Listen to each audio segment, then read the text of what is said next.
किसानी संघर्ष के दरमियान किसान लीडर गुरनाम सिंह चड़ूनी ने देश वासियों के नाल विदेशों च रहिंदे लोकां नूं भी सदा दिता है कि हुण सिर्फ अंबानी ते अडानी दे समान दा बाईकाट ही नहीं करना, बल्कि तीजा नाम भी तुसीं याद कर लो, वो है योग गुरु बाबा रामदेव दा नाम। इस व्यापारी दे जिन्ने उत्पाद ने उन्हां दा भी तुसीं बाईकाट करना है।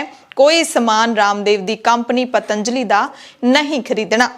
योग गुरु बाबा रामदेव केंद्र सरकार ते मुख धारा मीडिया दा कनैक्शन किन्ना गूढ़ा है, अपनी खास रिपोर्ट दे विच अज असीं इह समझांगे कि आखिरकार क्यों गुरनाम सिंह चड़ूनी ने रामदेव दे समान दा बाईकाट करन दा ऐलान कीता है। मसला है पतंजलि दी नवीं दवाई, कोरोना दी दवाई जिसनूं कहा गया कोरोनिल दे गोरख धंधे दा। IMA यानी कि इंडियन मैडिकल एसोसीएशन ने जवाब मंगया है कि केंद्रीय मंत्री ते मीडिया बाबा रामदेव दी दवाई कोरोनिल दा प्रचार क्यों कर रहे ने। दुनिया की वड्डी संस्था WHO ने भी साफ कह दिता है कि असी ना तां कोरोनिल दवाई नूं चैक कीता है ते ना ही असी ये दवाई पास करन दा कोई सर्टिफिकेट दिता है। हुण मसला की है? दरअसल पिछले दिनी बाबा रामदेव ने अपनी कंपनी पतंजलि दी दवाई जिहड़ी कोरोना दी दवाई कही जा रही है उस नूं लॉन्च कीता सी। उसका नाम है कोरोनिल। कोरोनिल नूं कोविड-19 दे इलाज विच सहायक दवाई दे वजों आयुष मंत्रालय तो एक सर्टिफिकेट मिलिया है। यह दावा किया रामदेव ने। यह भी दावा किया गया कि कंपनी दी इस दवाई नूं विश्व सेहत संस्था यानी कि WHO दी प्रमाणीकरण स्कीम दे तहत एक प्रमाण पत्र भी मिलिया है। पतंजलि ने केंद्रीय सेहत मंत्री डॉक्टर हर्षवर्धन अते ट्रांसपोर्ट मंत्री नितिन गडकरी दी हाजरी दे विच कोरोनिल दवाई लॉन्च कीती अते आयुष मंत्रालय तो प्रमाण पत्र मिलण दा ऐलान कीता। बाबा रामदेव ने सारे ऐलान कीते ते केंद्र सरकार दे मोदी दी कैबिनेट दे दो वड्डे मंत्री, एक तां सब तो जिहड़े सेहत मंत्री डॉक्टर हर्षवर्धन खुद शामिल सीगे, खुद जो एक डॉक्टर हैगे ने, ते दूसरे जिहड़े ट्रांसपोर्ट मंत्री नितिन गडकरी, यानी कि सरकार दा पूरा साथ है बाबा रामदेव दी दवाई लॉन्च करन दे विच।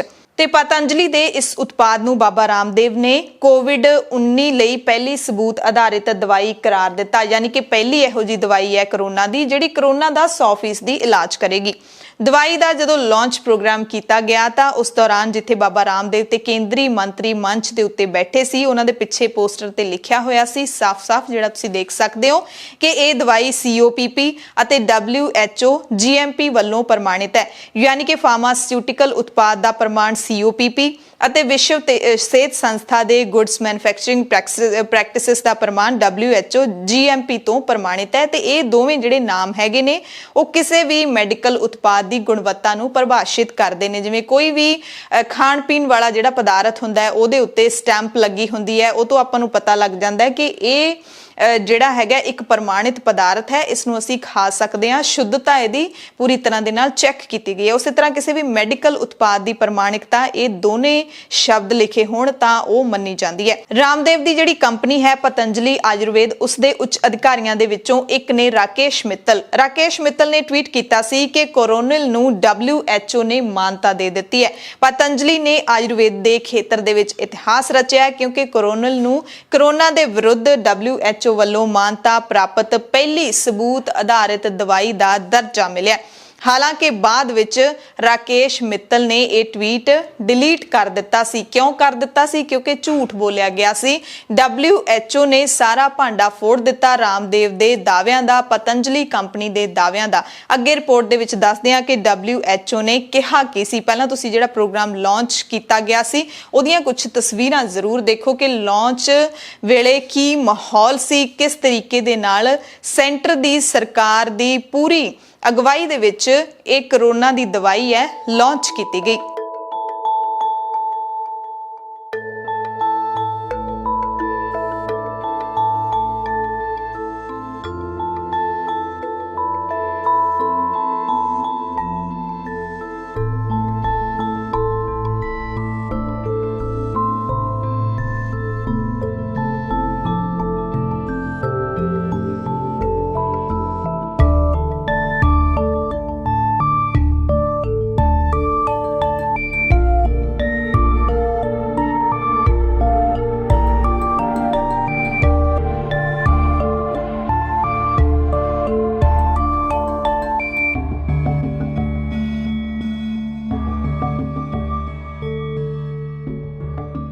ਹੁਣ WHO ਨੇ ਬਾਬਾ ਰਾਮਦੇਵ ਦੇ ਦਾਅਵਿਆਂ ਦੀ ਪੋਲ ਕਿਵੇਂ ਖੋਲੀ ਹੈ।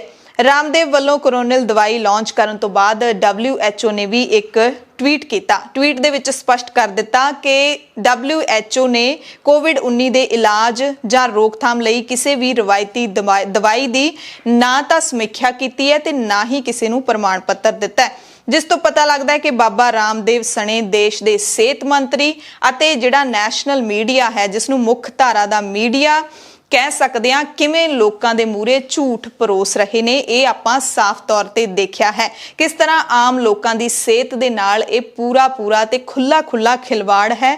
ਇਸ ਸਟੋਰੀ ਤੋਂ, ਇਸ ਖਬਰ ਤੋਂ ਸਾਨੂੰ ਸਾਫ਼ ਤੌਰ ਤੇ ਇਹ ਪਤਾ ਲੱਗਦਾ ਹੈ। ਜਨਤਾ ਨੂੰ ਇੱਕ ਅਜਿਹੀ ਦਵਾਈ ਲੈਣ ਦੇ ਲਈ ਉਤਸ਼ਾਹਿਤ ਕੀਤਾ ਜਾ ਰਿਹਾ ਹੈ ਜਿਸ ਨੂੰ ਹਾਲੇ ਤੱਕ ਪ੍ਰਮਾਣ ਪੱਤਰ ਵੀ ਨਹੀਂ ਮਿਲਿਆ। WHO ਦਾ ਪ੍ਰਮਾਣ ਪੱਤਰ ਮਿਲਣਾ ਕਿੰਨਾ ਜ਼ਰੂਰੀ ਹੈ ਇਹ ਤੁਸੀਂ ਸਾਰੇ ਜਾਣਦੇ ਹੋ।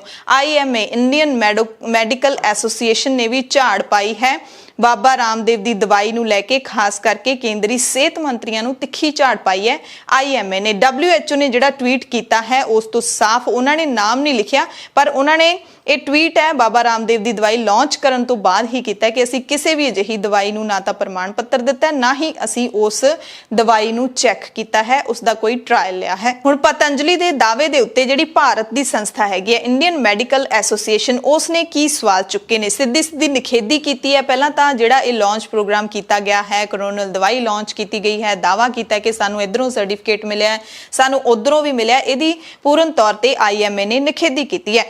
IMA ਨੇ ਕਿਹਾ ਕਿ ਅਸੀਂ ਪਤੰਜਲੀ ਨੂੰ ਕੋਈ ਪ੍ਰਮਾਣ ਪੱਤਰ ਨਹੀਂ ਦਿੱਤਾ।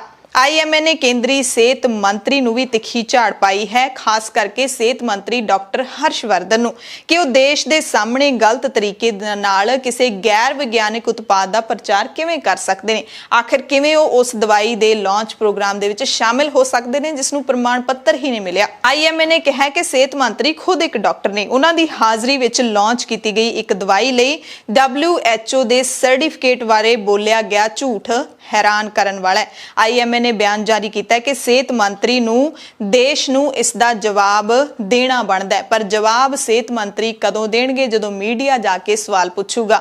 पर मीडिया उही है जिसने बाबा रामदेव दी इस नवीं दवाई दा खुल के प्रचार किया, रामदेव दे इंटरव्यू भी कीते ने, लोकां दी सेहत दा कोई ध्यान नहीं है। IMA ने कहा कि सेहत मंत्री वालों देश भर दे विच एक गैर विग्यानिक दवाई दी गलत अते मनघड़त दावे जिसनूं WHO ने भी रद्द कर दिता है। ये देश दे लोकां दी सेहत नाल खिलवाड़ है ते अपमानजनक है ते देश दे लोकां नाल एक धोखा है, ये कहा IMA ने। IMA ने सवाल भी पूछा कि जे कोरोनल सचमुच कोरोना की रोकथाम लई प्रभावशाली है तो सरकार इस दे टीकाकरण ते 35,000 करोड़ रुपए क्यों खर्च कर रही है। यानी कि जिहड़ा हुण सरकार ने टीकाकरण मुहिम शुरू की हुई है, जिहड़ी कोवैक्सीन लाई जा रही है देशवासियों नूं, वो ते फिर 35,000 करोड़ रुपये खर्च करन दी की लोड़ है। जदों बाबा रामदेव ने दवाई बना ली, WHO ने उसनूं प्रमाणिकता देती, फिर तुहानूं इन्ना पैसा खर्च करन दी आखिरकार की लोड़ है। हुण सवाल आउंदा है कि WHO ने भी भांडा फोड़ दिता है कोरोनल दवाई दा, बाबा रामदेव दे दावियां दा, ते IMA ने भी इस दा पर्दाफाश कर दिता है। की पतंजलि ने स्पष्टीकरण दिता है? बिल्कुल दिता है। की कहा है WHO दे बयान ते IMA दी झाड़ तो बाद पतंजलि दे MD आचार्य बालकृष्ण ने इस बारे स्पष्टीकरण दिंदियां ट्वीट किया है कि असीं भुलेखिਆਂ ਨੂੰ दूर करन लई ਇਹ स्पष्ट करना चाहुंदे हां कि कोरोनल ਨੂੰ ਸਾਡਾ WHO GMP ਦੀ ਪਾਲਣਾ ਕਰਨ ਵਾਲਾ COPP सर्टिफिकेट DCGI ਭਾਰਤ ਸਰਕਾਰ ਵੱਲੋਂ ਜਾਰੀ ਕੀਤਾ ਗਿਆ।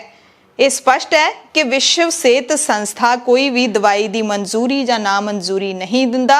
विश्व सेहत संस्था दुनिया भर के लोगों लिए बेहतर ते सेहतमंद भविख दे लई काम करदा है। यानी कि उन्होंने हुण साफ कर दिता ट्वीट दे विच कि सानू जिहड़ा प्रमाण पत्र वो भारत सरकार ने दिता है, भारत सरकार दे मंत्रालय ने दिता है, ਜਾਂ फिर भारत सरकार दे किहड़े मंत्री ने दिता है, किहड़े मंत्रालय ने दिता है, कोई स्पष्ट नहीं है इस बारे। पर ट्वीट उन्होंने ये किया है कि भारत सरकार दे वल्लों ये सर्टिफिकेट सानू जारी किया गया, WHO दे वल्लों नहीं दिता गया। पर उत्थे साफ तौर ते लॉन्च प्रोग्राम दे विच बोलिया गया सी कि WHO ने सानू प्रमाणिकता दित्ती है। ये एक वड्डा झूठ है देश दे लोकां नाल। हुण मन दे विच सारिआं दे सवाल आउंदा होऊगा कि आखिरकार अजिहा क्यों कीता जा रहा है। बाबा रामदेव योग गुरु के नाम तो मशहूर है। ਰਾਮਦੇਵ ਦੇ ਬਹੁਤ ਵੱਡੇ ਪ੍ਰੋਗਰਾਮ ਨੇ ਜਿਹੜੇ ਉਹ ਪੂਰੇ ਦੇਸ਼ ਦੇ ਵਿੱਚ ਹੁੰਦੇ ਨੇ। ਸਭ ਤੋਂ ਪਹਿਲਾਂ ਯੋਗਾ ਸਿਖਾਉਣ ਦੇ ਲਈ ਹੀ ਬਾਬਾ ਰਾਮਦੇਵ ਮਸ਼ਹੂਰ ਹੋਇਆ ਸੀ। ਉਸ ਤੋਂ ਬਾਅਦ ਹੌਲੀ-ਹੌਲੀ ਪਤੰਜਲੀ ਕੰਪਨੀ ਦਾ ਆਗਾਜ਼ ਹੁੰਦਾ ਹੈ ਤੇ ਇਹ ਪਤੰਜਲੀ ਕੰਪਨੀ ਹੈ ਜਿਹੜੀ ਇੰਨੇ ਵੱਡੇ ਪੱਧਰ ਦੇ ਉੱਤੇ ਹੁਣ ਫੈਲ ਚੁੱਕੀ ਹੈ ਕਿ ਹਰ ਸ਼ਹਿਰ ਦੇ ਵਿੱਚ ਸੈਂਕੜੇ ਹੀ ਸਟੋਰ ਪਤੰਜਲੀ ਦੇ ਤੁਸੀਂ ਦੇਖ ਸਕਦੇ ਹੋ, ਜਿਨ੍ਹਾਂ ਦਾ ਕਿਸਾਨਾਂ ਨੇ ਬਾਈਕਾਟ ਕਰਨ ਦਾ ਸੱਦਾ ਦਿੱਤਾ ਹੈ ਦੇਸ਼ ਵਾਸੀਆਂ ਨੂੰ। ਇਸ ਕਰਕੇ ਸੱਦਾ ਦਿੱਤਾ ਹੈ ਕਿਉਂਕਿ ਇਲਜ਼ਾਮ ਲਾਉਂਦੇ ਨੇ ਕਿਸਾਨ ਲੀਡਰ ਕਿ ਪਤੰਜਲੀ ਨੂੰ ਪੂਰੀ ਸਰਕਾਰ ਦੀ ਸ਼ੈ ਹੈ। ਪਤੰਜਲੀ ਆਯੁਰਵੇਦ ਦੇ ਨਾਂ ਹੇਠ ਲੋਕਾਂ ਨੂੰ ਲੁੱਟਦੀ ਹੈ ਅਤੇ ਜੋ ਸਰਕਾਰ ਦੀ ਸ਼ੈ ਵਾਲਾ ਯੋਗ ਗੁਰੂ ਬਾਬਾ ਰਾਮਦੇਵ ਹੈ ਉਸ ਦੇ ਉਤਪਾਦਾਂ ਦਾ ਅਸੀਂ ਪੂਰਨ ਤੌਰ ਤੇ ਬਾਈਕਾਟ ਕਰਨਾ ਚਾਹੁੰਦੇ ਹਾਂ।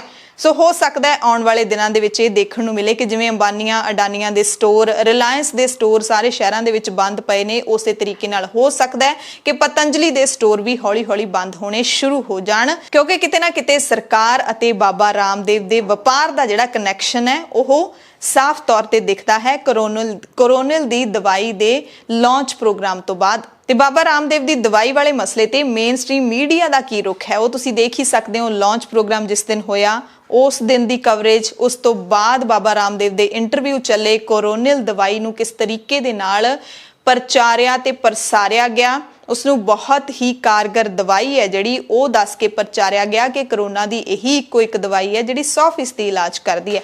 ਹਾਲਾਂਕਿ ਇਸ ਦਵਾਈ ਦਾ ਕੋਈ ਨਤੀਜਾ ਸਾਹਮਣੇ ਕੋਈ ਵੀ ਨਹੀਂ ਮਿਲਿਆ ਹੈ ਜਿਹਦੇ ਵਿੱਚ ਸਬੂਤ ਹੈ ਜਿਹੜਾ ਮਿਲਦਾ ਹੋਵੇ ਕਿ ਇਸ ਦਵਾਈ ਨੇ ਇੰਨੇ ਲੋਕਾਂ ਨੂੰ ਠੀਕ ਕਰ ਦਿੱਤਾ ਹੈ। ਇਸੇ ਕਰਕੇ ਦੇਸ਼ ਦੇ ਲੋਕਾਂ ਦਾ ਮੇਨ ਸਟ੍ਰੀਮ ਮੀਡੀਆ ਤੋਂ ਤਕਰੀਬਨ ਭਰੋਸਾ ਉੱਠਦਾ ਜਾ ਰਿਹਾ ਹੈ। ਬਾਬਾ ਰਾਮਦੇਵ ਦੇ ਦਾਅਵਿਆਂ ਤੇ ਬਿਨਾਂ ਪੜਚੋਲ ਕੀਤੇ ਮੁੱਖ ਧਾਰਾ ਦੇ ਮੀਡੀਆ ਚੈਨਲਾਂ ਨੇ ਧੜਾਧੜ ਖਬਰਾਂ ਚਲਾਈਆਂ।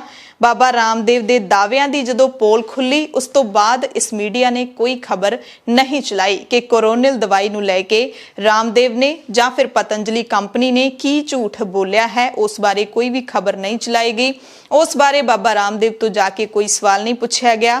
ਉਸ ਬਾਰੇ ਕੇਂਦਰੀ ਮੰਤਰੀ ਡਾਕਟਰ ਹਰਸ਼ਵਰਧਨ ਜਾਂ ਫਿਰ ਕੇਂਦਰੀ ਮੰਤਰੀ ਨਿਤਿਨ ਗਡਕਰੀ ਤੋਂ ਕੋਈ ਸਵਾਲ ਮੀਡੀਆ ਦੇ ਵੱਲੋਂ ਨਹੀਂ ਪੁੱਛਿਆ ਗਿਆ। ਇੱਥੋਂ ਤੱਕ ਕਿ ਕੁਝ ਪੱਤਰਕਾਰਾਂ ਨੇ ਤਾਂ ਬਾਬਾ ਰਾਮਦੇਵ ਦੀ ਹਮਾਇਤ ਦੇ ਵਿੱਚ ਟਵੀਟ ਵੀ ਕੀਤੇ ਸੀ, ਜਿਨ੍ਹਾਂ ਨੂੰ ਬਾਅਦ ਵਿੱਚ ਨਾ ਤਾਂ ਡਿਲੀਟ ਕੀਤਾ ਗਿਆ ਨਾ ਹੀ ਉਹਨਾਂ ਬਾਰੇ ਕੋਈ ਸਪਸ਼ਟੀਕਰਨ ਦਿੱਤਾ ਗਿਆ। ਹਾਲਾਂਕਿ ਟਵਿੱਟਰ ਨੇ ਅਜਿਹੇ ਕਈ ਟਵੀਟਸ ਨੂੰ ਆਪਣੇ ਆਪ ਹੀ ਡਿਲੀਟ ਜ਼ਰੂਰ ਕੀਤਾ ਹੈ ਕਿਉਂਕਿ ਮਸਲਾ ਕਰੋਨਾ ਵਾਇਰਸ ਦੇ ਨਾਲ ਜੁੜਿਆ ਹੋਇਆ ਹੈ ਤੇ ਤੁਸੀਂ ਕਿਸੇ ਵੀ ਦਵਾਈ ਨੂੰ ਲੈ ਕੇ ਲੋਕਾਂ ਨੂੰ ਗੁੰਮਰਾਹ ਨਹੀਂ ਕਰ ਸਕਦੇ ਕਿਉਂਕਿ ਇਹ ਮਹਾਮਾਰੀ ਹੈ। 2020 ਦਾ ਉਹ ਸਮਾਂ ਵੀ ਸ਼ਾਇਦ ਤੁਹਾਨੂੰ ਯਾਦ ਹੋਏਗਾ ਜਦੋਂ ਬਾਬਾ ਰਾਮਦੇਵ ਨੇ ਖੁਦ ਹੀ ਇੱਕ ਪ੍ਰੋਗਰਾਮ ਕੀਤਾ, ਉਸ ਦੇ ਵਿੱਚ ਕਰੋਨਾ ਦੀ ਦਵਾਈ ਕੋਰੋਨਲ ਨੂੰ ਲਾਂਚ ਕਰ ਦਿੱਤਾ ਸੀ ਇਹ ਕਹਿ ਕੇ ਕਿ ਪਤੰਜਲੀ ਨੇ ਕਰੋਨਾ ਦੀ ਦਵਾਈ ਬਣਾ ਲਈ ਹੈ। ਪੂਰੀ ਦੁਨੀਆ ਦੇ ਵਿੱਚ ਸਾਇੰਟਿਸਟ ਨੇ ਜਿਹੜੇ ਵੱਡੇ ਵਿਗਿਆਨੀ ਨੇ ਜਿਹੜੇ ਉਹ ਇਸ ਦਵਾਈ ਦੀ ਖੋਜ ਦੇ ਵਿੱਚ ਲੱਗੇ ਹੋਏ ਸੀ, ਪਰ ਬਾਬਾ ਰਾਮਦੇਵ ਨੇ 4 ਮਹੀਨਿਆਂ ਦੇ ਵਿੱਚ ਹੀ ਇਸ ਦਵਾਈ ਦਾ ਤੋੜ ਲੱਭ ਲਿਆ ਸੀ,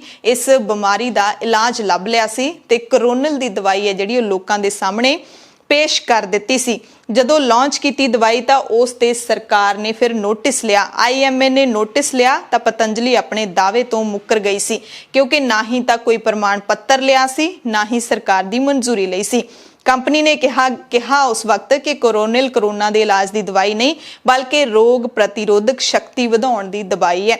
ਪਤੰਜਲੀ ਦੇ ਐਲਾਨ ਦੇ ਕੁਝ ਘੰਟਿਆਂ ਬਾਅਦ ਹੀ ਭਾਰਤ ਸਰਕਾਰ ਦੇ ਆਯੁਸ਼ ਮੰਤਰਾਲੇ ਨੇ ਇਸ ਤੇ ਨੋਟਿਸ ਲੈ ਲਿਆ ਸੀ। ਇਹ 2020 ਦੀ ਗੱਲ ਦੱਸ ਰਹੇ ਹਾਂ ਤੇ ਭਾਰਤ ਸਰਕਾਰ ਦੇ ਇਸ ਮੰਤਰਾਲੇ ਨੇ ਕਿਹਾ ਸੀ ਕਿ ਮੰਤਰਾਲੇ ਨੂੰ ਬਾਬਾ ਰਾਮਦੇਵ ਦੀ ਇਸ ਕੰਪਨੀ ਦੀ ਦਵਾਈ ਦੇ ਬਾਰੇ ਕੋਈ ਜਾਣਕਾਰੀ ਨਹੀਂ ਹੈ। ਪਤੰਜਲੀ ਆਯੁਰਵੇਦਿਕ ਲਿਮਟਿਡ ਨੂੰ ਦਵਾਈ ਦਾ ਨਾਮ ਅਤੇ ਉਸ ਦੇ ਘਟਕ ਦੱਸਣ ਲਈ ਕਿਹਾ ਗਿਆ ਸੀ। ਪਤੰਜਲੀ ਤੋਂ ਸੈਂਪਲ ਸਾਈਜ਼, ਉਹ ਲੈਬ ਜਾਂ ਫਿਰ ਹਸਪਤਾਲ ਜਿੱਥੇ ਟੈਸਟ ਕੀਤੇ ਗਏ ਅਤੇ ਨੈਤਿਕਤਾ ਕਮੇਟੀ ਦੀ ਮਨਜ਼ੂਰੀ ਸਣੇ ਦੂਸਰੀਆਂ ਮਹੱਤਵਪੂਰਨ ਜਾਣਕਾਰੀਆਂ ਦੇਣ ਲਈ ਵੀ ਕਿਹਾ ਸੀ ਤੇ ਇਸ ਦਵਾਈ ਦੇ ਪ੍ਰਚਾਰ ਤੇ ਪ੍ਰਸਾਰ ਤੇ ਉਸ ਵਕਤ ਆਯੁਸ਼ ਮੰਤਰਾਲੇ ਨੇ ਰੋਕ ਲਾ ਦਿੱਤੀ ਸੀ। ਸੋ ਉਹੀ ਸਵਾਲ ਹੁਣ ਵੀ ਇਸ ਦਵਾਈ ਦੇ ਲਾਂਚ ਤੋਂ ਬਾਅਦ ਉੱਠਦੇ ਨੇ ਕਿ ਆਖਿਰਕਾਰ ਦਵਾਈ ਲਾਂਚ ਹੋ ਚੁੱਕੀ ਹੈ, ਕੋਈ ਵੀ ਇਸ ਦੀ ਜਵਾਬਦੇਹੀ ਕਿਉਂ ਨਹੀਂ ਕਰ ਰਿਹਾ।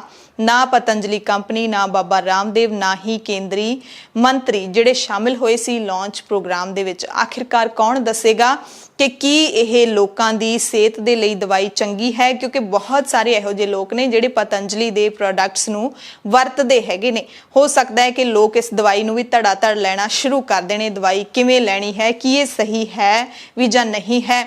ਹਾਲਾਂਕਿ ਮਹਾਰਾਸ਼ਟਰ ਦੀ ਸਰਕਾਰ ਨੇ ਇਹ ਐਲਾਨ ਕਰ ਦਿੱਤਾ ਹੈ, ਉद्धਵ ਠਾਕਰੇ ਦੀ ਸਰਕਾਰ ਨੇ, ਕਿ ਮਹਾਰਾਸ਼ਟਰ ਦੇ ਵਿੱਚ ਇਸ ਦਵਾਈ ਦੀ ਵਿਕਰੀ ਨਹੀਂ ਹੋ ਸਕਦੀ ਜਿੰਨਾ ਚਿਰ ਸਰਕਾਰ ਦੀ ਮਨਜ਼ੂਰੀ ਹੈ ਜਿਹੜੀ ਉਹ ਨਹੀਂ ਮਿਲੇਗੀ। ਸੋ ਉੱਥੋਂ ਦੇ ਲੋਕਾਂ ਨੂੰ ਜ਼ਰੂਰ ਸਰਕਾਰ ਨੇ ਆਗਾਹ ਕਰ ਦਿੱਤਾ ਕਿ ਤੁਸੀਂ ਕੋਰੋਨਿਲ ਦਵਾਈ ਨਹੀਂ ਖਰੀਦਣੀ ਜਿੰਨਾ ਚਿਰ ਸਰਕਾਰ ਯਾਨੀ ਕਿ ਮਹਾਰਾਸ਼ਟਰ ਦੀ ਸਰਕਾਰ ਮਨਜ਼ੂਰੀ ਨਹੀਂ ਦਿੰਦੀ। ਪਰ ਹੋਰ ਕਿਸੇ ਵੀ ਸੂਬੇ 'ਚੋਂ ਅਜਿਹੀ ਖਬਰ ਨਹੀਂ ਆਈ ਹੈ। ਇਸ ਤੋਂ ਪਤਾ ਲੱਗਦਾ ਹੈ ਕਿ ਇਸ ਮੁਲਕ ਦੇ ਵਿੱਚ ਲੋਕਾਂ ਦੀ ਸਿਹਤ ਦੇ ਲਈ ਸਰਕਾਰਾਂ ਕਿੰਨੀਆਂ ਕੁ ਜਾਗਰੂਕ ਨੇ ਤੇ ਕਿੰਨੀਆਂ ਕੁ ਜ਼ਿੰਮੇਵਾਰ ਨੇ। ਧੰਨਵਾਦ।